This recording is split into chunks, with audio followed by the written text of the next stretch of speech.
Abu Nawas atau dikenal sebagai Abu Ali Al-Hasan bin Hani Al-Hakami 756-814 atau Abu Nuwas bahasa Arab, adalah seorang pujangga Arab. Dia dilahirkan di kota Ahwas di negeri Persia, dengan darah Arab dan Persia mengalir di tubuhnya. Abu Nawas dianggap sebagai salah satu penyair terbesar sastra Arab klasik. Ia digambarkan sosok yang bijaksana sekaligus kocak. Abu Nawas juga muncul beberapa kali dalam kisah 1001 Malam. Dalam salah satu cerita ia pernah berpura-pura gila karena tidak ingin menjadi kadi setelah mendengar wasiat ayahnya dengan cara menaiki batang pisang seperti kuda-kudaan. Ia juga sering ditantang oleh Raja Harun ar-Rasyid maupun oleh teman-temannya dengan hal yang aneh, berisiko dan bahkan tidak mungkin terjadi seperti memindahkan istana raja ke bukit, memantati raja dan lain-lain. Kelahiran Abu Nawas terlahir pada tahun 747 sebagai anak yatim di kota Ahwas, Iran. Nama lengkapnya adalah Abu Ali Al-Hasan bin Hani Al-Hakami. Sepeninggal ayahnya, Abu Nawas kemudian dibawa ibunya ke kota Basra, Irak. Dia di sana belajar beberapa ilmu agama seperti ilmu hadits, sastra Arab, dan ilmu Al-Quran. Memulai karir di Baghdad tak lama setelah belajar ilmu-ilmu agama, Abu Nawas bertemu dengan Walibah ibn Habib al-Asad. Walibah memberikan pelajaran kepada Abu Nawas untuk memperhalus kembali bahasa yang dia gunakan.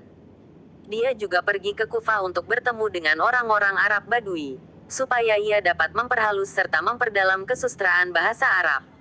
Oleh karena itu, tak lama kemudian Abu Nawas terkenal sebagai seseorang sastrawan cemerlang. Abu Nawas dengan cepat menjadi terkenal karena puisinya yang jenaka dan lucu, tidak berhubungan dengan tema-tema tradisional seperti tema padang pasir, tetapi berbicara tentang kehidupan kota dan menyanyikan kegembiraan meminum anggur serta cinta dari anak laki-laki muda dengan humor nakal. Puisi pujiannya yang berisi puji-pujian memungkinkannya untuk ikut mendukung Khalifah Harun ar-Rasyid, dan ia juga mengaitkan dirinya dengan keluarga Wazir Barmak, yang saat itu berada di puncak kekuasaan mereka. Akhirnya, dia pun dipercaya sebagai orang kepercayaan oleh Khalifah Harun ar-Rasyid, pemimpin dinasti Abbasiyah yang kelima. Karir kesusastraan Abu Nawas dianggap sebagai salah satu sastrawan yang terbesar dalam literatur Arab klasik. Dia mempengaruhi banyak sastrawan generasi kemudian, termasuk Omar Khayyam dan Hafiz yang dimana keduanya adalah penyair dari Persia. Di antara puisi-puisinya yang paling terkenal adalah beberapa yang mengejek tema konvensional, yaitu nostalgia untuk kehidupan orang-orang Badui, dan dengan antusias memuji kehidupan yang diperbarui di Baghdad sebagai perbedaan yang kontras. Dia adalah salah satu dari beberapa orang yang kepadanya penemuan bentuk sastra muamah, secara harfiah, dibutakan, atau digelapkan.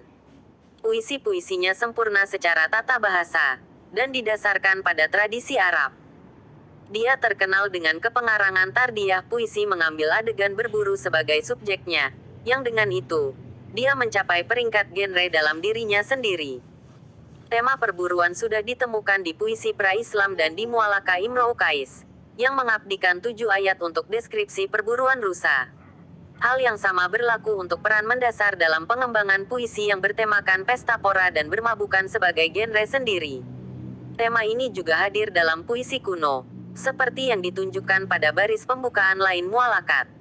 Akhirnya, Abu Nawas suka membuat skandal masyarakat dengan secara terbuka menulis hal-hal yang dilarang oleh Islam.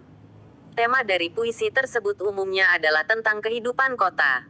Tema utamanya adalah cinta, anggur, anak laki-laki dan perburuan, kebebasan, tetapi juga kecemasan akan kematian dan penuaan. Pikiran kritisnya berubah terutama terhadap institusi keagamaan. 9 karya Abu Nawas adalah bagian dari gerakan pembaruan puisi Arab, yang dimulai pada masa Bani Umayyah 661-750 dan jatuh tempo di bawah kekhalifahan Abbasiyah pertama. Ia dianggap sebagai seniman penting gerakan ini, yang menganggap puisi sebagai ekspresi bebas dan langsung dan bukan sebagai pengulangan pola bahasa klasik dan blok bahasa. L.